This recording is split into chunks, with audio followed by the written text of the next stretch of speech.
Clara Johnson took a shaky breath as she approached the grand piano in the center of Pine Haven Academy's music room.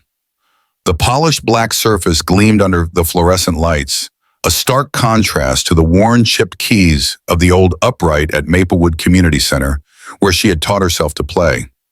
Mr. Eric Simmons stood off to the side, arms crossed, wearing that same smug grin that had followed her every step. Around her, the other students leaned forward, their designer bags sliding off their laps, ready to watch the scholarship girl crash and burn. Madeline Brooks smirked, flipping her perfectly styled blonde hair over her shoulder. "Don't break it, Clara," she whispered, just loud enough for the others to hear, drawing a few snickers. Clara ignored her. For once, she wasn't here for them. She was here for herself. The classroom fell silent as Mr. Simmons cleared his throat. "Well, Miss Johnson, we're all waiting." Clara sat down, the leather bench creaking beneath her slight weight. Her fingers hovered over the keys, trembling at first, but then she thought of her mother. Vanessa Johnson, exhausted from a 12-hour hospital shift, still managing a tired smile and asking, "How was school today, sweetheart?" Clara's chest tightened. She owed it to her mom. She owed it to herself. With a deep breath, Clara pressed the first key. A soft note echoed through the room, hanging in the air like a question no one dared to answer. The next note followed, smoother, fuller. Within seconds, the mocking faces froze. The music didn't stumble. It flowed, delicate yet powerful, each note pulled from memories of late nights spent practicing until her fingers ached. Madeline's smirk faltered, her lips parting in disbelief. She glanced around, expecting someone to laugh, but no one did, even Mr. Simmons narrowed his eyes, leaning forward as if hearing Clara for the first time. What had started as a cruel trap was shifting, quickly, silently. Clara played Debussy's Clair de Lune, her favorite. She didn't need sheet music. She'd memorized every note, every pause, every rise and fall of emotion. Her thin shoulders relaxed as the melody filled the room, sweeping over the rows of students who had spent their lives believing money defined worth. For the first time, they realized it didn't. The air grew heavy, the kind of silence that demanded respect. Madeline stiffened, her cheeks flushing as she realized what was happening. Clara wasn't failing, she wasn't fumbling. She was owning that piano in a way none of them, not even the privileged prodigies, could match. Mr. Simmons's jaw clenched. This wasn't supposed to happen. He had planned a lesson in humility, but not for Clara, for him. The final note rang out, soft as a whisper, yet it lingered, wrapping around the room like a warm Georgia breeze. No one moved, no one dared. Clara finally lifted her head, meeting Mr. Simmons's stunned gaze. She had done it, not with words but with music. She made them listen. For over 2 decades, Mr. Eric Simmons had built his reputation within Pine Haven Academy as the music teacher who molded future prodigies. The wealthy parents adored him. He knew how to polish their privileged children, kids groomed since birth with private lessons, shiny grand pianos, and music theory drilled into their heads by the best instructors money could buy. Simmons organized extravagant recitals, filling the school auditorium with $1,000 suits and pearls, where his hand-picked favorites dazzled. Those who didn't meet his standard, those like Clara Johnson, were simply left to fade into the background. Silent spectators never meant to touch the stage. In Simmons' eyes, Clara was a footnote, a name he barely glanced at when taking roll. No private tutor, no expensive instrument, no place in his carefully curated world of talent and wealth. But when he spotted her sitting stiffly among the sneers of Madeline Brooks and her crowd, an idea sparked. A lesson, one she wouldn't forget. He'd remind Clara Johnson, the charity case from Maplewood, exactly where she belonged. The sharp click of his Italian leather shoes echoed across the polished hardwood as he strode to the center of the room. A hush fell, thick as the humid Georgia air on a July afternoon. Simmons' voice cut through the silence, calm but dripping with cruelty. "Miss Johnson," he drawled, "perhaps you'd like to try, or are you more comfortable just listening through those cheap headphones?" Laughter erupted. Madeline smirked, folding her arms as her friends exchanged wicked glances. One even whispered loudly, "Bet she's never even seen a real piano." Simmons didn't stop them. He was orchestrating this moment like one of his concerts. Clara's humiliation would be the opening act. Clara froze. Every muscle in her body screamed to stay seated, to let the laughter pass, to survive the moment like she always did. But a voice, her mother's, echoed softly in her mind. You don't have to prove anything to them, baby. But don't you ever let anyone make you feel small. Clara's jaw tightened. She stood. The room shifted. The laughter faltered, replaced by a murmur of disbelief. Madeline squinted, lips curling in a grin, certain this would be better than any reality show. Simmons raised an eyebrow, surprised but intrigued. Clara walked to the piano, every step heavier than the last.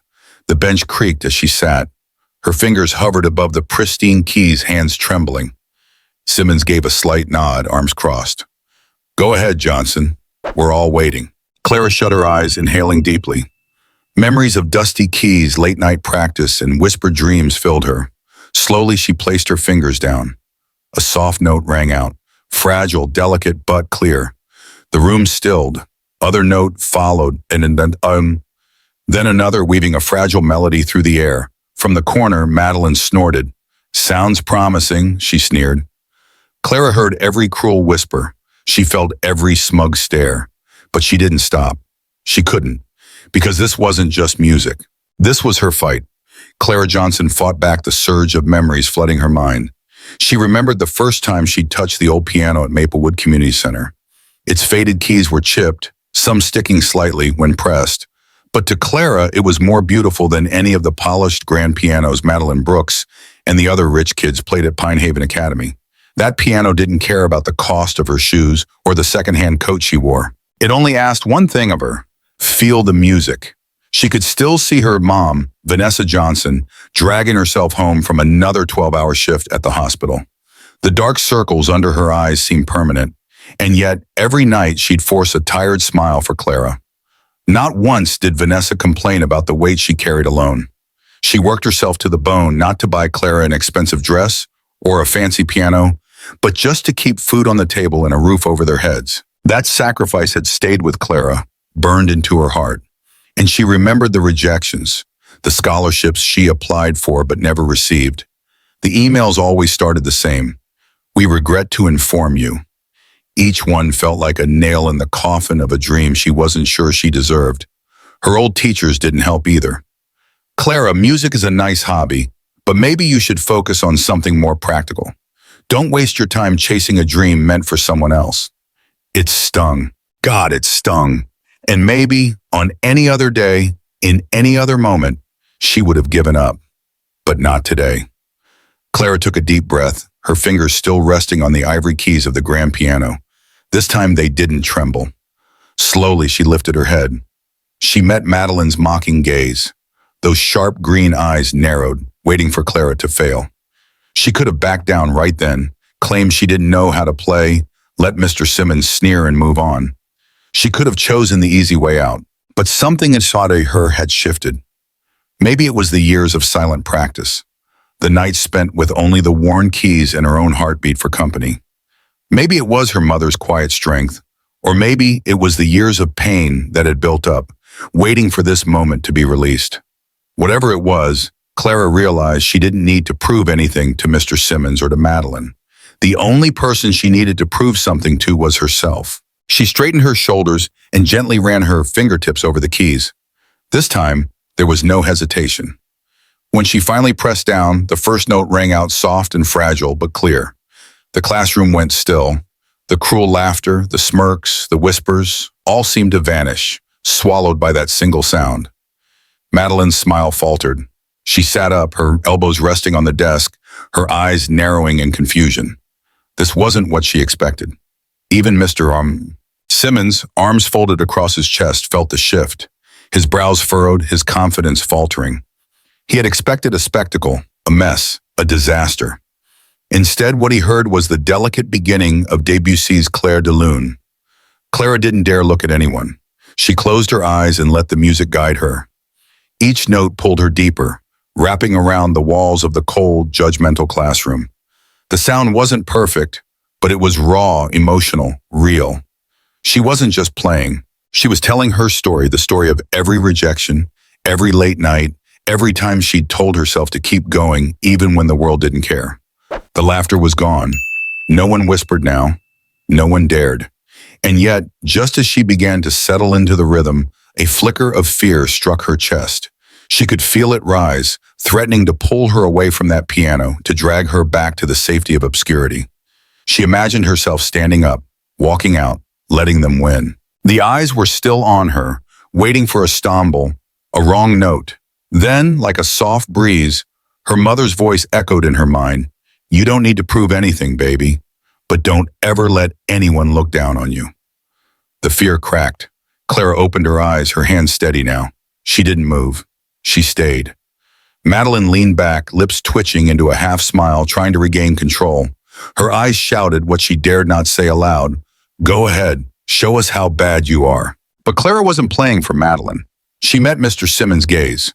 Gone was the smug confidence. Now he looked at her like a man watching a hunter face off with their prey, except suddenly unsure of which was which. Clara's heart pounded, not from fear, but because she understood the weight of this moment.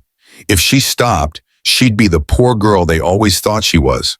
But if she played, truly played, she'd change everything. Her fingers hovered, then danced. The first full melody filled the air, weaving through the silent classroom. Each note from Claire de Lune shimmered like moonlight reflecting off a still pond. The world outside faded. There were no whispers now, no mocking grins, only music. Madeline stopped breathing. Her arms fell to her sides as her face lost every trace of superiority.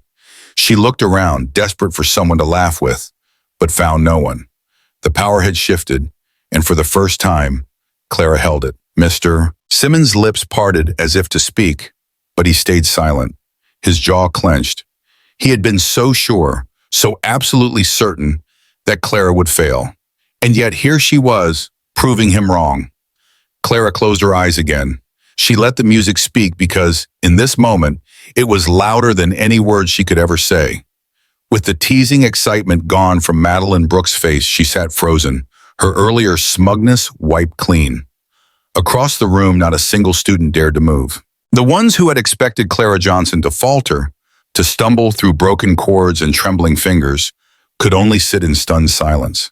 Even Mr. Eric Simmons, the man who prided himself on never showing emotion, furrowed his brow ever so slightly, a small crack in his carefully crafted mask. They hadn't expected this. They thought Clara would break, that the weight of their scorn would crush her. They thought she'd hit the wrong note, her hands shaking, eyes brimming with tears. But what they got was a performance that stole the very air from their lungs. Clara no longer felt those eyes on her. She didn't see Madeline's green-eyed glare or Mr. Simmons's calculating gaze. She closed her own eyes and let the music guide her, drowning out every whisper, every smirk, every judgmental glance. For the first time in her life, Clara didn't feel small. She had chosen to stay. Chosen to sit at the piano, chosen to lift her head instead of cowering in the corner where they'd always tried to place her. She let the music rise, soft, steady, but full of quiet strength. The notes of Claire de Lune floated like a wave through the classroom, sweeping away every cruel laugh, every whispered insult, every smug grin. The air shifted as if the very walls of Pine Haven Academy recognized that something was happening, something no one could stop. With the first few delicate notes, the class held its breath. Expressions that had been ready to twist in amusement slowly transformed into disbelief. No one laughed now. Even the frowns faded, replaced by wide eyes fixed on Clara. The sound of the piano was gentle, but behind it was a strength none of them had expected. Each note carried a determination forged from years of pain and practice, of silent nights and unspoken dreams. Clara no longer trembled. Her fingers glided over the keys with grace, the music pouring from her like it had been waiting all this time for this very moment. At first, she focused only on each note, counting the rhythm she knew by heart from all those lonely nights at Maplewood Community Center. But slowly, the classroom, the students, the teacher, even the marble walls faded away.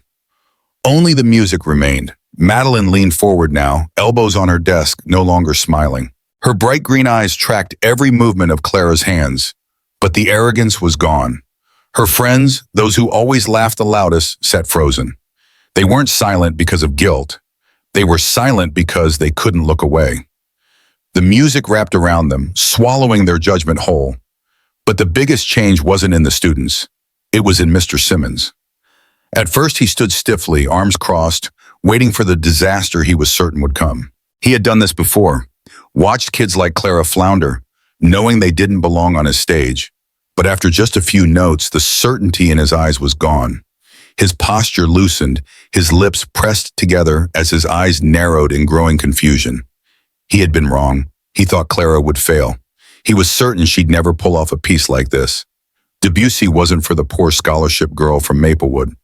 But what he was hearing now wasn't just music. It was raw, real, emotional. It was the kind of performance that forced even the most stubborn to listen. There was no doubt anymore.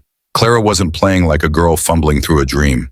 She played like someone who had bled for every note, fought for every melody. She didn't need anyone's approval. Not Madeline's, not Mr. Simmons, not anymore. Clara kept playing, and each note wrapped the classroom tighter in its embrace. The sound painted the air, filling the cold, judgmental space with color and light. She felt her own chest loosen, the years of carrying doubt and pain pouring out through the piano. This wasn't just a school performance. This was her declaration, her way of saying she belonged, no matter what they believed. Madeline gripped the edge of her desk now, her carefully composed mask slipping. She darted her eyes toward her friends, searching for someone to share her disbelief, her anger. But there was no one. They were all locked in Clara's music, their earlier cruelty wiped away by something too powerful to ignore. Mr. Simmons stood there, his arms no longer crossed. His gaze stayed on Clara, and for the first time his face betrayed him. The smugness was gone. All that remained was reluctant respect and a dawning realization that he had completely misjudged her. And then, as the final note rang out, it echoed through the classroom like a quiet storm passing. Slowly it faded, leaving behind a silence so thick, Clara could hear her own heartbeat. No one spoke. No one moved. The air was heavy, as if the walls themselves were still absorbing what had just happened. Clara opened her eyes and stared down at the keys, her breath steady, her heart calm. She had done it. She had let the music speak where words never could. And in that moment she knew everything had changed. A strange wave of emotion rose within Clara Johnson. Neither fear nor relief, but something far more powerful. It was the unmistakable realization that she had done what no one in that room thought possible. She had silenced them, not with words but with music. The very students who, just minutes ago, laughed and waited for her to fail, now sat motionless. Some remained frozen in a daze, their wide eyes betraying the fact that they were still trying to comprehend what had just unfolded before them. Faces once twisted in mockery were now blank with confusion, exchanging glances as if they couldn't believe their own ears. There were no more whispers, no more arrogant smirks, just silence. Clara slowly lifted her gaze. Her eyes locked onto Madeline Brooks, the girl who had always carried herself as if the world revolved around her. Madeline, the golden girl of Pine Haven Academy, sat there, stunned, her perfectly manicured nails gripping the desk's edge. Her signature smirk was gone, replaced by an expression of pure astonishment. For once, there was no air of superiority, no sly remark ready on her tongue. She couldn't believe what she just witnessed. What had Madeline expected? A clumsy, awkward attempt? Clara fumbling through the notes, face flushed with embarrassment, scurrying back to her seat as laughter erupted? She had been so sure this would be another chance to assert her dominance. Instead, she sat helplessly, forced to watch a performance so magnificent it left her speechless. But what gnawed at Madeline even more than the surprise was the bitter truth. Clara Johnson was not the weak girl she had convinced herself of all these years. Clara didn't need designer clothes or a prestigious last name. There was something in her, something that no amount of money could ever buy. Madeline's confusion quickly twisted into anger. Her jaw tightened, and she gripped the desk harder, but she dared not speak. She knew it wouldn't matter now. Any words would be meaningless because Clara had already won, and nothing she said could change that. Clara turned her gaze toward Mr. Eric Simmons, the music teacher who still stood frozen in place. The smug indifference that usually rested on his face had vanished, replaced by an expression of uncontainable shock. If earlier he had watched her with eager anticipation for her failure, now he stared at Clara as if seeing her for the first time. Perhaps, after decades of teaching, Simmons had grown too comfortable deciding which students had potential and which ones should stay silent in the shadows. But in that moment, he knew everything he believed had been shattered. Clara Johnson was not insignificant. She wasn't just another scholarship girl sitting quietly in the back row. She didn't simply know how to play the piano. She had a soul for music, one that no amount of privilege could ever replicate. And that was something Mr. Simmons had never anticipated. The classroom remained thick with silence. Clara could still feel the faint tremble in her fingertips, not from fear, but from the magnitude of what she had just done. This was more than a test, more than a humiliating challenge designed to put her in her place. She had forced them all to see her, to truly see her. Not as the poor girl from Maple Heights, not as the scholarship kid, but as someone who belonged. Then, from the back of the room, a single clap echoed, soft yet firm. It broke through the silence like a stone dropped in still water. Another clap followed, then another, and slowly the entire class erupted in applause. Students who had mocked her, who had wished for her failure, were now standing, clapping with genuine awe. Some were still too stunned to rise, but even they couldn't keep their eyes off Clara. Clara's chest tightened as she looked around, hardly able to believe what she was seeing. They weren't clapping out of pity. They weren't clapping because they felt guilty. They were clapping because they couldn't deny the truth of what they had just heard. Only Mr. Simmons didn't clap. He couldn't. To applaud would mean admitting that he had been completely wrong. Instead, he stood stiffly, inhaling deeply, his eyes never leaving Clara. It was as if he was reassessing everything he thought he knew about her. Madeline turned away, unable to bear the sight. She bit her lip, fists clenched so tightly beneath the desk that her knuckles turned white. For the first time in her life, she was the one being pushed aside, and she hated it.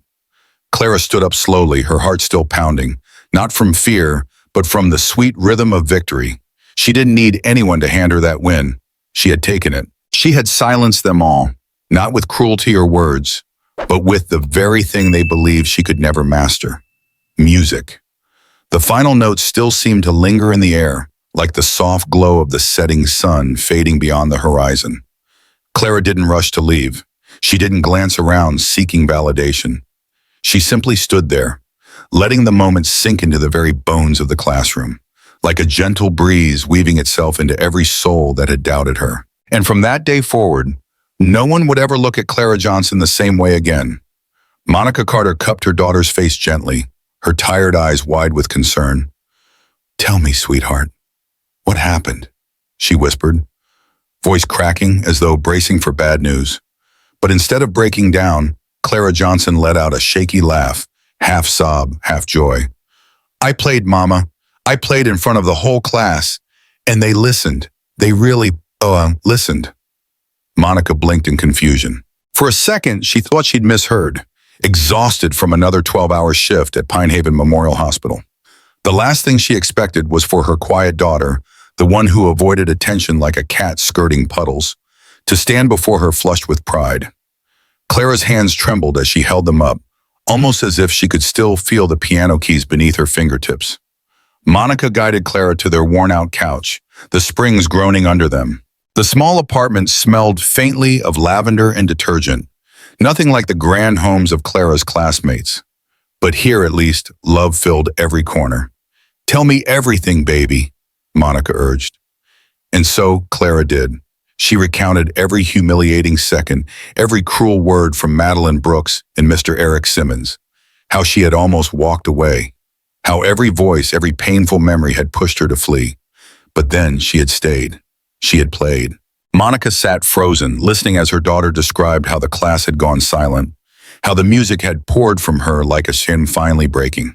She spoke of Mrs. Collins, Pine Haven Academy's most respected teacher, walking in at the moment when the music hung heavy in the air and offering something Clara had never even dared to dream: a chance at a music scholarship.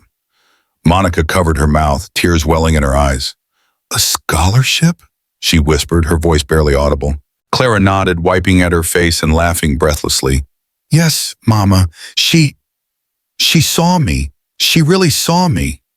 Monica pulled her daughter into her arms, holding her tightly. The weight of years of sacrifice, of watching Clara sit alone at the church piano while other kids played sports or attended private lessons seemed to lift from her chest.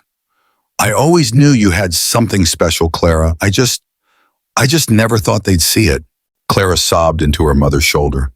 The years of silent practice, of loneliness, of doubt, all crashing down at once. I was so scared, Mama, but I did it. I didn't let them break me. Monica cupped her daughter's cheek, forcing Clara to look her in the eyes. No one will ever break you, baby. Not if you keep fighting like you did today. The two sat there, mother and daughter, wrapped in a moment neither would ever forget. Outside, the late afternoon sun dipped lower, casting golden hues over Maple Heights. A soft breeze rustled through the trees, carrying with it the faint sound of distant laughter. But here in their small apartment, the world had narrowed down to just the two of them. Clara finally sat up, wiping her tears. Mama, if I get this scholarship, if I really have a chance, it means I can study music. Really study. Not just sneak into the church when no one's watching. I could perform, Mama. I could make you proud. Monica chuckled softly, shaking her head. Oh, sweetheart, I've been proud of you since the day you played Amazing Grace on that broken piano when you were 6.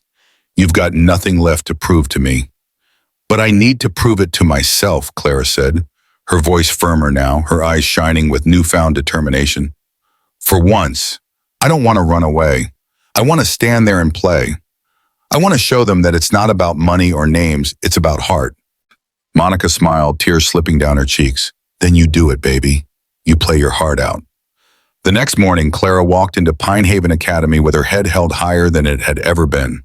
The school, with its towering columns and pristine grounds, no longer felt as suffocating. She could still feel Madison's burning stare from across the courtyard, could hear the hushed whispers that followed her steps. But for the first time, none of it mattered. She had crossed the distance, one most of them couldn't even see, from invisibility to undeniable. And she did it not with designer clothes or a powerful name, but with music born of pain, dreams, and a relentless heart. As she passed Mr. Simmons in the hallway, their eyes met. There was no smugness in his expression now, only something that looked suspiciously like regret. But Clara didn't stop. She didn't need his apology. The music had already spoken louder than any words he could offer. And somewhere Clara knew Mrs. Collins was waiting, with an application, with an opportunity, with a future that was finally hers for the taking. Clara smiled softly to herself. For the first time in her life, the road ahead wasn't closed. It was wide open. What happened? Monica Carter asked, her voice trembling as she cupped Clara's face. Clara Johnson took a deep breath, steadying herself as the emotional wave crashed over her. Then slowly she told her mother everything, about how Mr. Eric Simmons had mocked her, his words sharp and cruel, expecting her to fail. About Madeline Brooks and the smirks, the whispering, the laughter that waited for the moment she'd break. About how, for a second, she almost gave up, almost let the years of doubt swallow her whole. But then she remembered Monica's words whispered in the dark on nights when the world felt too heavy. Never let anyone look down on you. Clara smiled weakly, her voice soft but growing stronger with each word. Mama, I stood up. I walked to that piano and I played. I don't know how, but I did. The whole room, they went silent. Even Madison and Mr. Simmons, he couldn't say a word. Monica's eyes welled up, but she stayed silent, just holding her daughter's hand tightly, as if trying to etch this moment into her heart forever. Clara's voice trembled as she shared the final piece, the moment Mrs. Collins walked in and heard her play, the offer of a music scholarship that Clara had never dared to dream of. She asked me if I'd ever thought of applying, Mama. Me, can you believe that? Each word Clara spoke was like a flame warming Monica's heart. When Clara finished, her tears fell, but not from sorrow. They were tears of release, of pride, of hope. Monica gently stroked her daughter's hair and whispered, her voice firm, You've always been enough, sweetheart. You just needed to believe that. Clara froze, staring at her mother. How many times had she heard those words before? But today they meant something different. For the first time, Clara realized her mother had always believed in her. The only one who ever doubted was herself. It was like a knot deep inside her unraveled. Clara smiled, truly smiled, her eyes shining with something new. Belief. not just in music, but in herself. The next morning, golden sunlight poured through their small kitchen window as Clara sat before her worn laptop. The words Pine Haven Academy Music Scholarship Application flickered on the screen. She stared, her hands hovering above the keys. A week ago, this would have felt impossible. A week ago, she was just the quiet girl, invisible in a world of privilege. But not anymore. Clara took a deep breath and began typing. Every word came straight from her heart. How she learned piano alone, how she played not for applause, but because music was her soul. She didn't ask for pity. She didn't want charity. She wanted a chance to prove what was always inside her. When she finished, she hit submit. A small message popped up. Your application has been submitted successfully. Clara stared at it, tears pricking her eyes, but this time it was pride. She'd done it. No one would ever silence her again. The story of Clara Johnson is a powerful reminder that our worth is not determined by where we come from, how much money we have, or who chooses to recognize us. In a world that often values privilege and appearances over genuine talent and heart, Clara showed that true ability cannot be bought. It is built through resilience, passion, and the courage to stand up when everyone expects you to fall. Her journey teaches us that the most important validation comes not from the approval of others, but from within ourselves. For years, Clara doubted her place in a world dominated by those who had every advantage she didn't. Yet when the moment came, it wasn't the expensive lessons or fancy titles that silenced the room. It was her raw talent, her perseverance, and her refusal to let anyone define her potential. Clara's story is a lesson to all of us, no matter our age, that it is never too late to believe in ourselves. Whether you're a student facing bullies, an adult chasing a long-forgotten dream, or a parent supporting a child, the truth remains the same. Greatness comes from within. People will doubt you, underestimate you, and try to put you in a box. But the only limits that truly exist are the ones we place on ourselves. Clara's bravery didn't just open a door for herself, it shattered the false beliefs of those around her. And in doing so, she proved that no one has the right to decide who deserves success. The lesson is simple yet profound. Never let anyone define your worth, and never stop chasing the dreams that set your soul on fire. Because when you finally dare to step forward, the world just might listen. If this story touched your heart, don't forget to give it a thumbs up. It really helps us share more inspiring stories like Clara's with others who need a reminder that it's never too late to chase your dreams. We'd love to hear your thoughts. Share your own experiences or what this story meant to you in the comments below. And if you haven't already, hit that subscribe button and turn on the notification bell. Join our community for more powerful stories of courage, resilience, and hope, because everyone deserves to be heard. Thank you for watching, and we'll see you in the next story.